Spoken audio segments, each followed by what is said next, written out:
네, 여러분 안녕하세요. AWS 이노베이트 현대적 애플리케이션 특집 온라인 컨퍼런스에 오신 것을 환영합니다.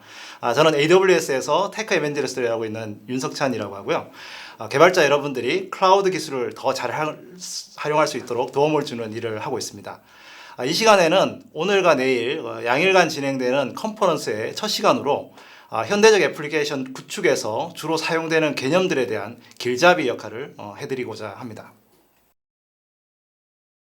먼저 현대적 애플리케이션이라는 뜻이 궁금하실 텐데요. 한마디로 요즘 앱 개발 트렌드를 이야기하는 것입니다. 즉 주류 회사나 개발자들이 애플리케이션을 만드는 데 사용하는 도구와 방법론을 의미합니다. 오늘날의 현대라고 하는 개념은 이제 내일이 되면 이제 미래 도구로 또 대체가 되겠죠. 현대 앱 개발의 그 가장 중요한 트렌드는 역시 클라우드입니다. 요즘은 이제 클라우드 서비스를 이용하는 게 이제 대세인데요. 왜 요즘 기업들이 클라우드를 기반한 앱 개발을 하는 걸까요? 바로 변화하는 시장에 빠르게 대응을 하고 고객 요구에 민첩한 기능을 제공할 수 있기 때문입니다. 이제 과거에는 이제 물리적인 데이터 센터, 서버, 스토리지를 관리하던 방식으로는 그 시장과 고객의 속도를 맞출 수가 없고요. 무엇보다 이제 대기업은 이제 클라우드로 무장한 스타트업 같은 기업의 속도를 따라갈 수가 없죠. 장기적으로는 서버 구매, 관리 비용을 절감하고 이를 통해 확보한 투자 자원을 이제 국내뿐만 아니라 글로벌로 확장하는 데 사용하고 있습니다.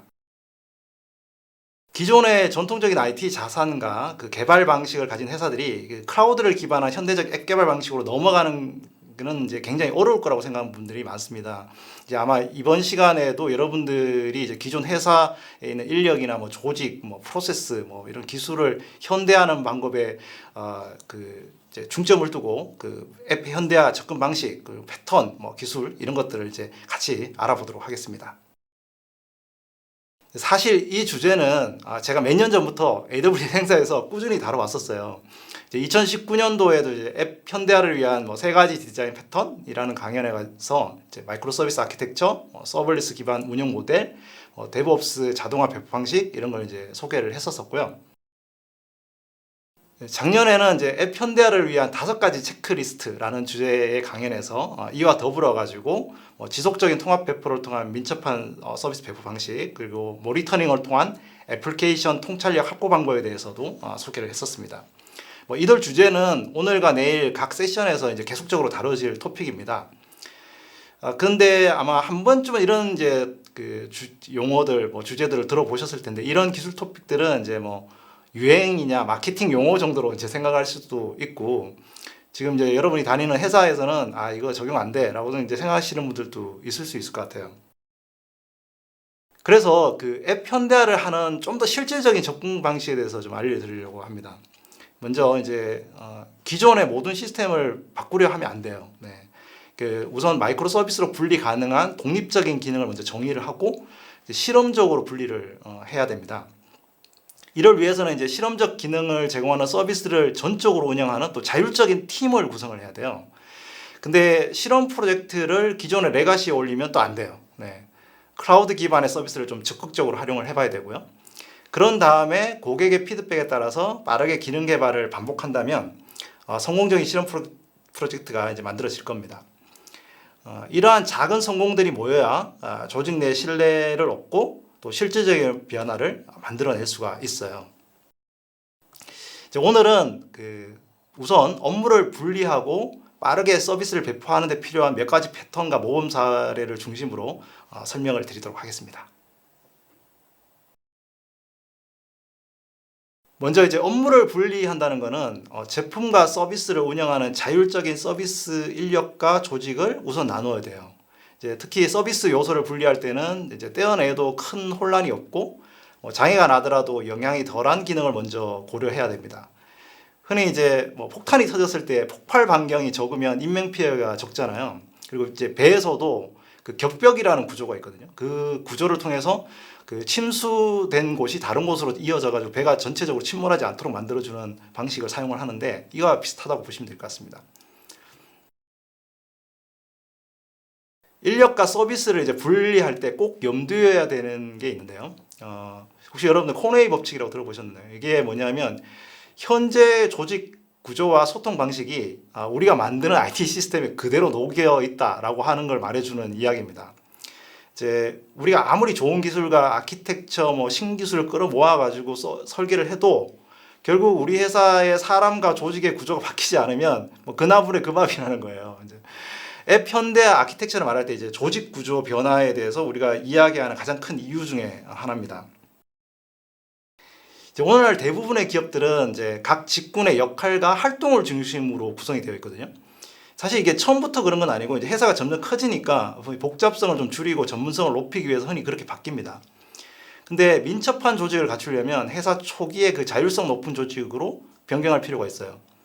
이제 제가 다니고 있는 아마존 같은 경우에도 아주 굉장히 큰 회사잖아요. 그런데 이 수천 개의 자율적인 팀으로 구성이 되어 있는데 이거를 저희가 투피자 팀이라고 불러요. 이 투피자 팀이라는 거는 이제 피자 두 판으로 식사를 때울 수 있을 정도의 작은 조직, 사람이 10명 미만 이렇게 자기가 가진 서비스에 한해서는 모든 의사결정을 할 수 있는 아주 독립적인 그런 조직이 구성이 되어 있습니다. 따라서 그 기존의 팀 중심에서 업무 중심으로 이제 프로세스 기반 업무를 제품 중심으로 바꿀 필요가 있고요. 이를 통해 팀 간 의존성 때문에 느리게 진행되는 일이 그 팀 자체에서 빠르게 해결 가능하기 때문에 그 작은 업무 단위로 속도감 있게 진행이 가능합니다. 이를 통해서 조직 내에서 결과 중심의 집중도와 그 자율성과 속도를 얻어낼 수가 있습니다.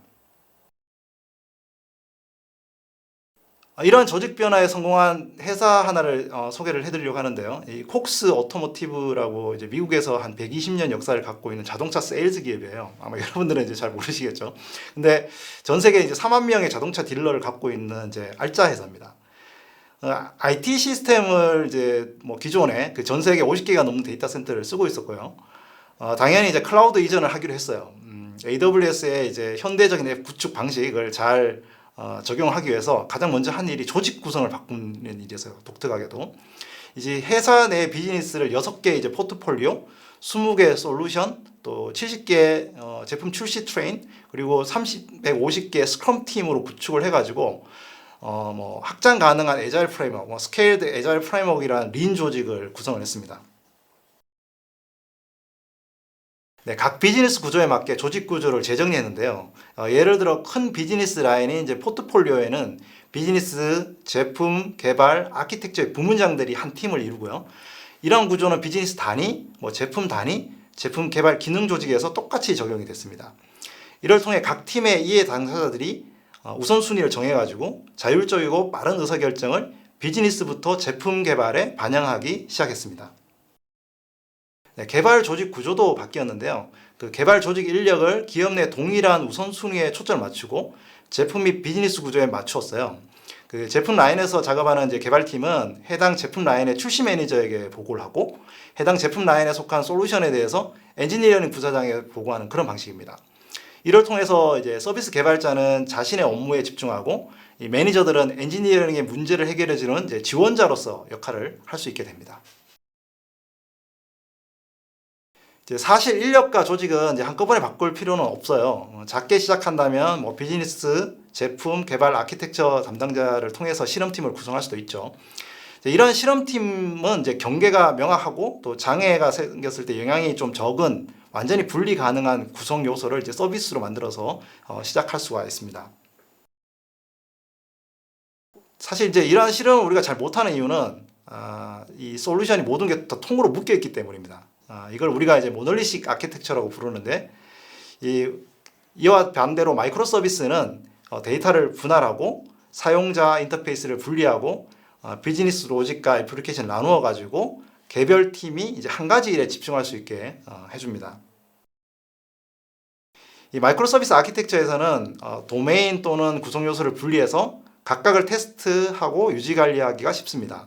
이제 요구사항을 이제 빠르게 수정해 가지고 독립적으로 배포할 수도 있고요. 데이터베이스 같은 경우도 이제 원하는 걸 고를 수 있어요. 예를 들어 이제 블로그라고 하면은 그 사용자 정보는 강계형 DB에 넣고 게시글의 변경사항은 다큐멘트 DB 같은 데 넣고 예를 들어서 게시글에 좋아요 같은 버튼을 누른다면 이제 쓰기가 빠른 이제 NoSQL DB 같은 데 넣을 수 있겠죠.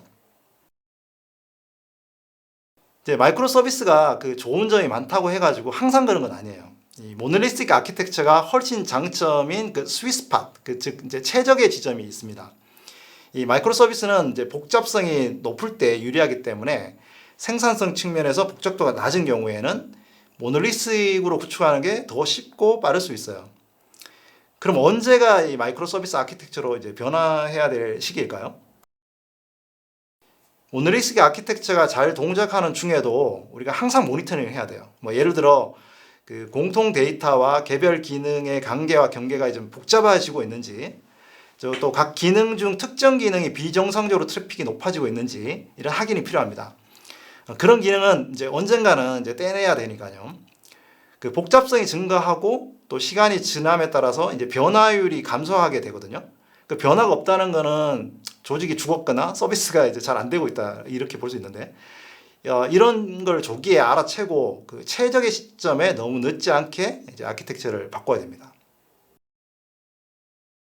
생산성과 복잡성 관점에서 이제 피벗 포인트가 오고요.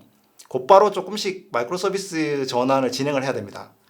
그렇지 않으면 그 회사의 전체 생산성에 영향을 미칠 정도로 생산성이 감소하게 됩니다.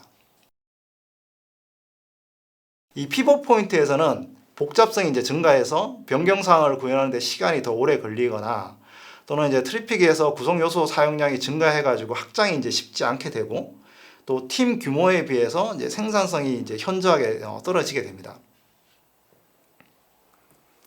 만약에 여러분들이 피벗 포인트를 인식을 했다면 이제 기존 그 서비스의 애플리케이션을 분리하는데 시작을 해야 되고요. 이제 이 시간에는 여러분들이 그 분리할 때 필요한 세 가지 패턴에 대해서 소개를 해드리겠습니다. 이들 패턴들은 마이크로 서비스 아키텍처에서 아주 잘 알려진 것입니다. 이제 그 중에 첫 번째 패턴은 이제 애플리케이션에서 발생하는 이벤트를 식별하고 그 이벤트를 응답으로 처리하는 이벤트 기반 분리 방식입니다. 이제 제가 패스트푸드점에서 기존의 주문 프로세스가 있는 경우 한번 예를 들어 볼게요. 예를 들어 치즈버거, 감자튀김, 음료를 주문했는데 이걸 주는 과정을 보면 이제 각 음식에 대한 이제 별도로 작업하는 게 아니고 그때그때 필요한 걸 꺼내가지고 순서대로 요리를 하고 채우고 이제 포장을 하죠. 사실 이런 방식이 모노리스틱 아키텍처 하는 거랑 굉장히 유사한데, 서로 다른 작업을 최적화하면서 또 다른 작업도 같이 수행을 해요. 이제 그러니까 만약에 손님이 많아지고 이제 주문이 많아지면 막 병목이 생기고 막 오래 걸리게 되는 거죠. 이 대안적인 접근 방식이 작업을 여러 스테이션으로 나누는 겁니다. 그 주문 이벤트가 오면 버거, 감자튀김, 음료를 각 스테이션에 독립적으로 준비를 하고요. 그 준비가 되면 다른 이벤트 세트인 이제 카운터에서 버거를 포장하도록 알려줍니다. 시스템 측면에서는 이제 독립된 작업을 여러 가지 서비스로 나눌 수 있는지 알 수 있고, 여기서는 이제 각 스테이션이 서비스가 되겠죠. 그 이벤트를 식별하고 그 컨텍스트를 하나의 작업만 하고 이벤트를 응답하는 그런 구조로 이제 만들어낼 수가 있습니다. 이제 너무나 이제 잘 알려진 레고 블록 온라인 쇼핑몰 같은 경우에 2017년에 이게 모놀리식 구조를 가지고 있었는데 블랙 프라이데이 세일에 사용자가 많이 왔겠죠. 전체 시스템이 중단된 후에 확장성 높은 방식을 찾았습니다. 2019년도에 이제 AWS 기반의 이벤트 기반 서버리스 애플리케이션으로 이제 재구축을 완료했습니다. 쇼핑몰의 개별 기능은 AWS 람다 함수로 구성이 되고, 그 주문 이벤트가 오면 개별 서비스 내 함수들이 이제 서로 이벤트를 발생시켜서 주문, 지불, 배송을 진행을 합니다. 특히 이제 중간에 있는 아마존 이벤트 브릿지라고 하는 서비스 버스를 이용해서 이제 모든 주문을 처리하고 있습니다. 두 번째 패턴은 스트랭귤러 패턴이라고 하는 건데요. 이거는 이제 2004년도에 마틴 파울러가 이제 아내랑 같이 이제 호주를 방문하던 중에 캔슬랜드 해안에 열대 우림에 굉장히 불가사의한 무화과 나무를 이렇게 발견했어요. 이 나무는 그 숙주의 나무 위에 씨를 뿌리고 이제 서서히 자라면서 이게 점차 아래로 내려가요. 그래서 결국 그 숙주였던 나무를 죽이게 됩니다. 그래서 우리나라 말로 이제 스트링귤러가 교살자라는 이제 번역을 하는데, 이제 마틴 파울러가 그걸 보고 전체 시스템은 정상적으로 돌아가면서 이 모노리스틱 아키텍처에서 점진적으로 마이크로 서비스 기반으로 코드와 API를 분리해 나가는 디자인 패턴을 스트랭귤러 패턴이라고 부르자, 이렇게 이야기를 한 거죠. 그래서 이제 이벤트 디커플링과 함께 이 패턴을 사용하면은 레가시 애플리케이션의 일부를 천천히 바꿔서 나갈 수가 있습니다. 이제 앞서 살펴본 버거점의 예를 이제 다시 들어보면 이제 버거랑 뭐 감자, 튀김 그리고 음료 이렇게 이 중에 가장 영양이 적고 빠르게 구현해 볼 수 있는 게 이제 음료를 이벤트 기반으로 바꿔보는 거죠. 네, 그런 다음에 감자튀김 그리고 뭐 가장 중요한 이제 버거 순서로 이제 아키텍처를 바꿀 수 있는데 이렇게 바꾸는 것이 점차적으로 이제 변화해서 바꿀 수가 있겠습니다. 이제 세 번째 패턴은 도메인 기반 디자인이라고 하는 거고요.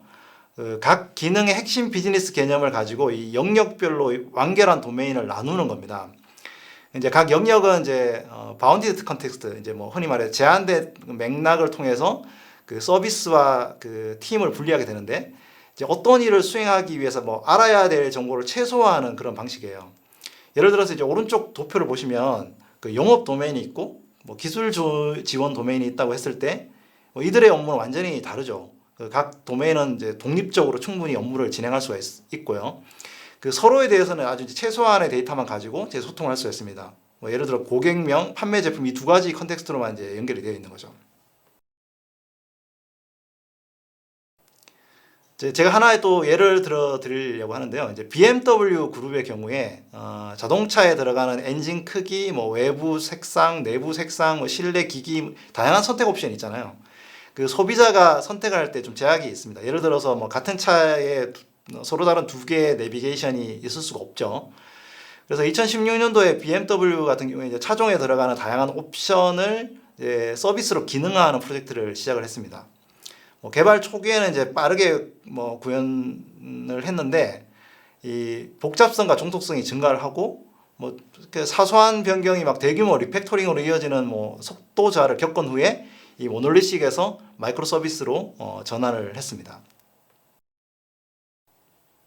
특히 이제 BMW는 이게 도메인 주도 설계를 활용해서 도메인에 대한 합의된 이해를 해서 이제 바운디드 컨텍스트를 생성을 했어요. 각 마이크로 서비스에 대해서 이제 비즈니스 개체 모델이 설정되어 있고, 그리고 이제 그 개체 모델은 레스트 모범 사례를 통해서 잘 정의된 비즈니스를 맞춰가지고 API를 구축을 했습니다.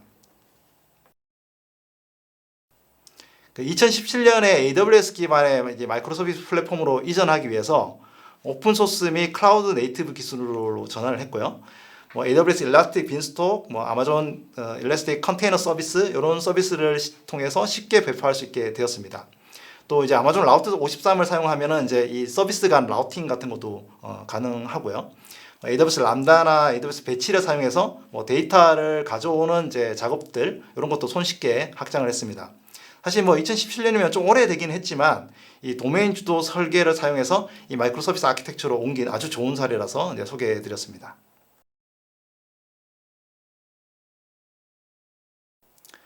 인력과 조직 그리고 서비스 요소를 잘 분리해서 마이크로 서비스 아키텍처로 이제 나누었다면은 이제 개별 서비스를 고객의 피드백에 따라서 빠르게 개발하고 이제 배포하는 것이 굉장히 중요합니다. 그런데 이 마이크로 서비스 기반 배포에서는 각 서비스 간 API를 통해 이 느슨한 연결이 이루어지는데 이 나랑 소통하는 서비스가 언젠가는 장애가 일어날까라고 가정을 해야 됩니다. 뭐 이 서비스가 워낙 많기 때문에요. 이 마이크로 서비스 아키텍처는 이제 장애가 날 경우에 수가 굉장히 많고 이제 의존성이 더 많이 있기 때문에 더 그렇죠. 따라서 이 마이크로 서비스 아키텍처의 외부 서비스 연결 실패에 대한 대비책이 반드시 필요합니다. 이제 오늘 소개할 것은 바로 두 가지 패턴, 이 서킷 브레이크와 사이드카 패턴을 소개를 해드리려고 합니다. 먼저 이제 서킷 브레이크는 이제 흔히 회로 차단기 패턴이라고 생각하시면 되고요. 그 집에 누전 차단기 같은 거라고 생각하시면 돼요. 그 소프트웨어에서 서킷 브레이크는 이제 오류를 이제 추적 관리하는 그 지능적인 방법을 제공을 하는데 이 패턴을 사용하면은 내가 소통하려는 서비스에 문제가 발생했을 때 제어 방법을 제공해 줍니다. 그래서 장애가 이제 계속 전파하는 걸 이제 방지해 주는 거죠. 이제 클라이언트와 외부 서비스 호출 사이에 이제 간단한 로직이 들어가는데요. 그 서비스에 대한 모든 호출에 대해서 이제 차단기가 닫혀 있는지를 확인을 합니다. 그리고 외부 서비스에서 오류를 감지를 하면 차단기를 작동시켜서 더 이상 오류 서비스를 접속하지 못하게 해주고, 또 실패한 호출 때문에 타임아웃이 되면은 재시도한 다음에 이제 접속을 차단을 하게 됩니다. 만약 클라이언트가 더 이상 이제 호출을 할 수 없으면 폴백 기능이라는 걸 활용해서 서비스와 별도로 동작을 할 수 있고요. 그 타임아웃을 통해 가지고 다른 서비스로 이제 연쇄 장애가 나는 걸 방지를 해줍니다. 지금까지 소개해드린 이런 패턴을 잘 활용해서 그 응용한 사례 하나를 이제 소개해드리려고 하는데요. 제가 이제 이름은 밝힐 수 없는 영국의 한 소매 업체인데 저희 AWS 파트너사인데 BJSS라는 회사가 이제 도움을 줬어요. 그래서 그 아키텍처를 전환을 했고 이 회사는 이제 웹스피어라고 90년대 와스 장비 위에 쇼핑몰을 운영하고 있었어요. 좀 옛날 이야기인데 그 기존 워터폴 방식에서 이제 모노리스크 아키텍처에서 기발을 진행하다 보니 이제 레가시가 이제 쌓일 대로 쌓여 있고 장바구니에다가 이제 그 물품을 한 60개 이상 담으면 추가로 더 담는데 뭐 8초가 걸리기도 했다고 그래요. 이제 우선 이제 BJSS가 이 회사에다가 그 제안을 하기를 서비스를 통째로 옮기지 말고 모듈을 이제 하나씩 마이크로 서비스로 교체를 하는 스트랭귤러 패턴을 적용을 하자 이렇게 얘기를 해서 이렇게 하나씩 이렇게 옮기기 시작을 했습니다. 이 점진적인 서비스 대체를 하려면 먼저 이제 이벤트 기반으로 분리를 진행하는 게 좋겠죠. 그래서 아마존 클라우드 프론트랑 그 람다의 엣지 기능을 활용해 가지고 모노릭스와 대체 기능 간의 요청을 이렇게 동적으로 이렇게 라우팅할 수 있게 해주고 동기화 서비스 호출을 이벤트로 처리하고 AWS 람다를 통해서 다이나모DB와 웹스페어 간의 장바구니 동기화를 진행을 했습니다. 네, 이들 서비스들은 AWS 람다와 메시지 대기열 서비스인 이제 아마존 SQS 기반으로 구성되어 있는데 그 개별 서비스 사이의 로직을 한번 살펴보면요. 그 서킷 브레이크 패턴을 이용해서 AWS에서 실행되는 이제 새로 만든 구성 요소와 동일한 수준의 응답성을 제공 못하는 이제 레거시 시스템이 있으면 그 먼저 실패 여부와 횟수를 체크해서 폴백 기능을 수행할 수가 있습니다. 이 다이나모DB에다가 이제 실패 시도를 기록을 하고 그 설정된 실패 한계에 도달하면 이제 차단기를 열게 되죠. 그리고 이제 재시도 횟수를 초과를 하면 서비스 풀백을 실행을 하고 실패한 호출은 이제 향후 검토 분석 재생을 위해서 이제 SQS에 또 저장을 하고요. 그렇지 않으면 이제 서비스를 호출하고 성공을 하면 이제 호출이 종료가 됩니다. 그 실패를 하면 또 기록을 하고 재시도 횟수만큼 또 해보고 안 되면 또 풀백을 하고 뭐 이런 식으로 이제 계속 반복을 하는 겁니다. 이러한 단계적 접근 방식을 통해서 이제 각 구성 요소의 폭발 반경을 이제 최소화하고 또 장바구니에 대한 성능도 이제 기존에 8초 막 걸리던 게 이제 400ms로 개선을 해서 새로운 신규 시스템이 탄생을 했죠.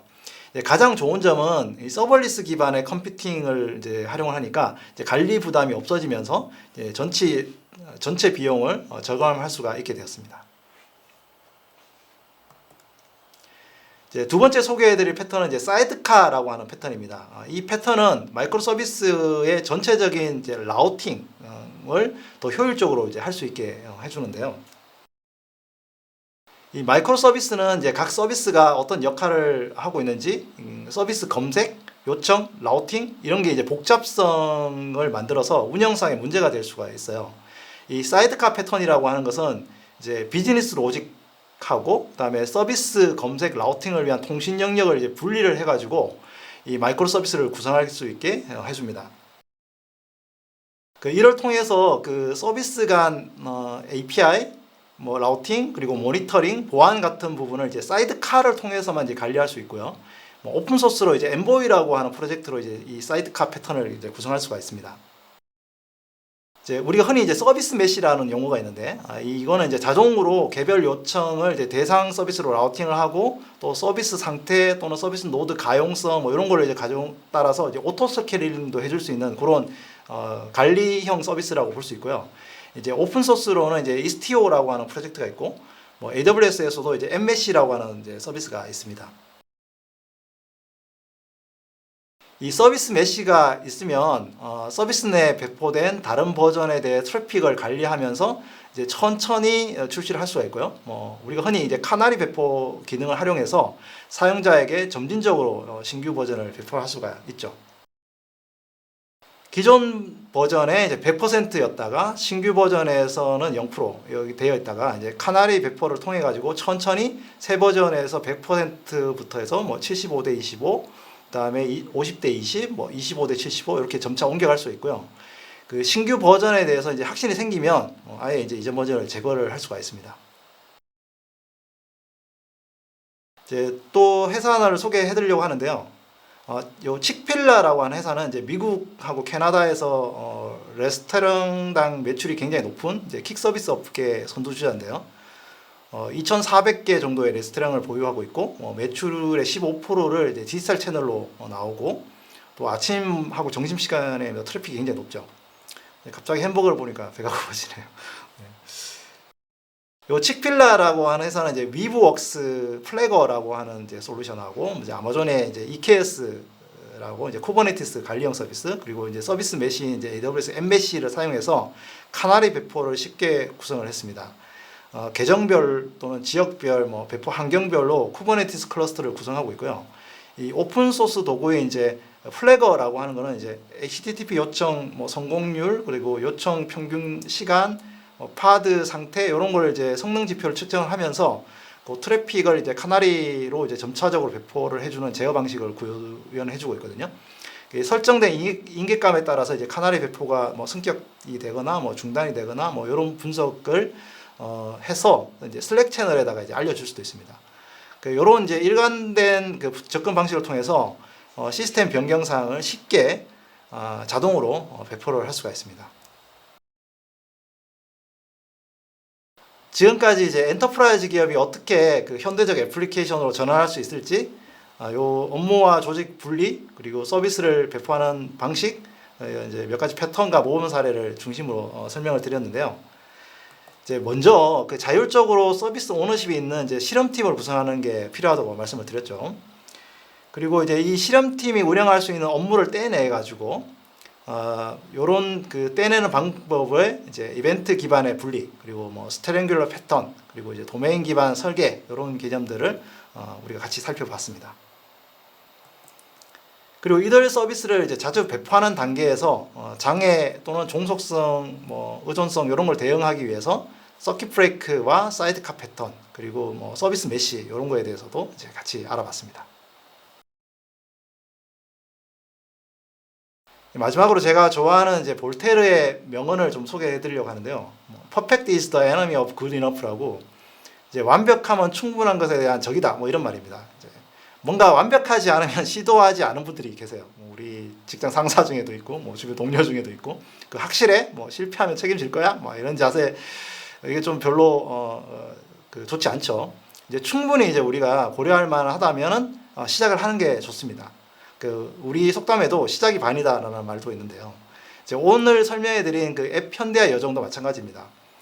충분히 많은 회사들이 제가 설명드린 대로 다양한 모범 사례를 가지고 이제 만들어 뒀기 때문에 지금 이제 시작해 보시기를 권해드립니다.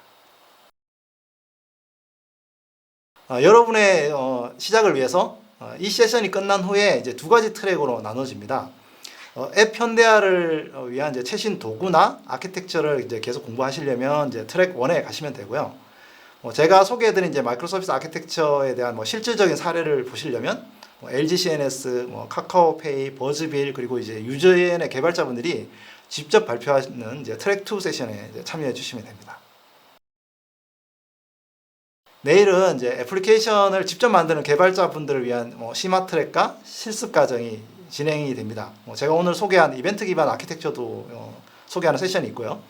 이제 오늘 그리고 내일 이제 놓친 세션이 있어도 이제 걱정 안 하셔도 됩니다. 라이브 중계 이후에 이제 이 행사가 끝나더라도 이 사이트에서 녹화 영상을 계속 시청할 수가 있으시거든요. 그래서 행사 끝난 후에 언제든지 로그인 하셔가지고 원하시는 강연을 이제 온디맨드로 보시면 되겠습니다. 앱 현대에 대해서 이제 자세히 알아보시려면은 리소스 허브가 있어요. 저희 백서와 전자책 이런 걸 이제 다운로드 하실 수 있거든요. 그리고 이제 앱 현대화에 대해서 다양한 무료 교육 과정과 공인 자격증도 제공하고 있습니다.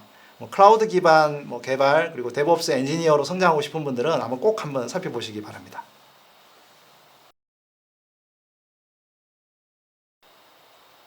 네, AWS 이노베이트 온라인 컨퍼런스 현대적 애플리케이션 특집 첫 시간에 참여해 주셔서 대단히 감사합니다. 더 나은 세미나를 위해서 이제 선문 꼭 작성해 주시고요.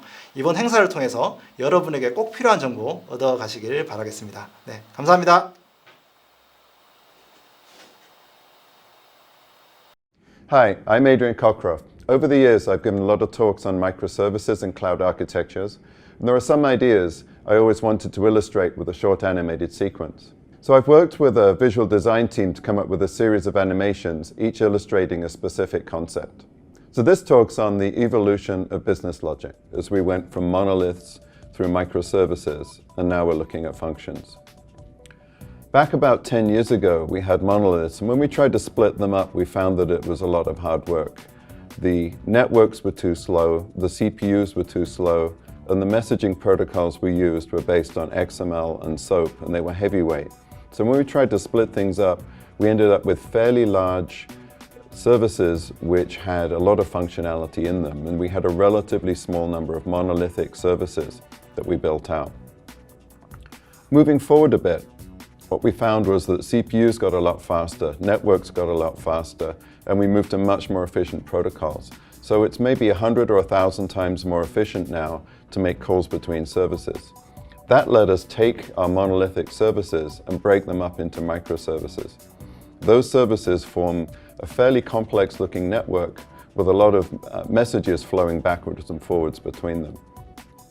You can see here a service network, a service mesh, where we go from the edge, we flow through many layers of services to reach, on the right-hand side, storage services and caches.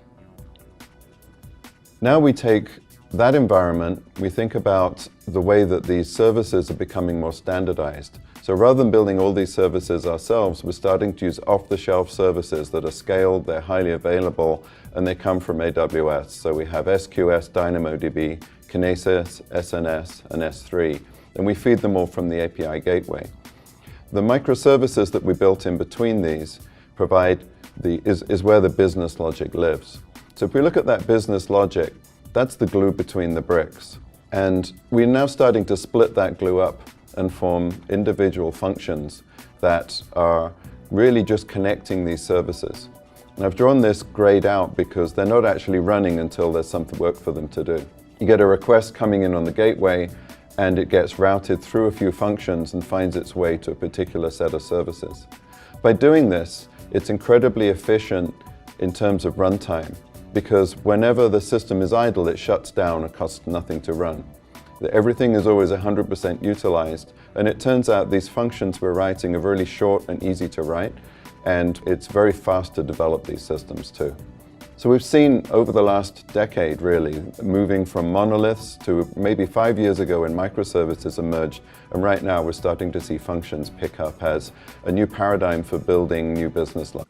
This month I'm going to talk about rapid development. There's a lot of discussion about whether we should be building things out of containers or out of serverless components. I think that we should be building things really quickly and building rapid prototypes with a serverless options, and then optimizing those by adding containers. So I'm going to use some examples and some analogies to try and explain the idea behind this. Let's assume that we're trying to build something like a toy spaceship. The problem we're trying to solve is to get a model spaceship built quickly and cheaply so our kids can go play with it. Now, the traditional development, you'd design a prototype, you'd figure out how to carve it from modeling clay, then you'd make molds of that, then you'd produce some injection molded parts, you'd assemble those parts, some kind of robot. Finally, you'd have a finished, nice looking toy, just what you wanted. But that takes a long time.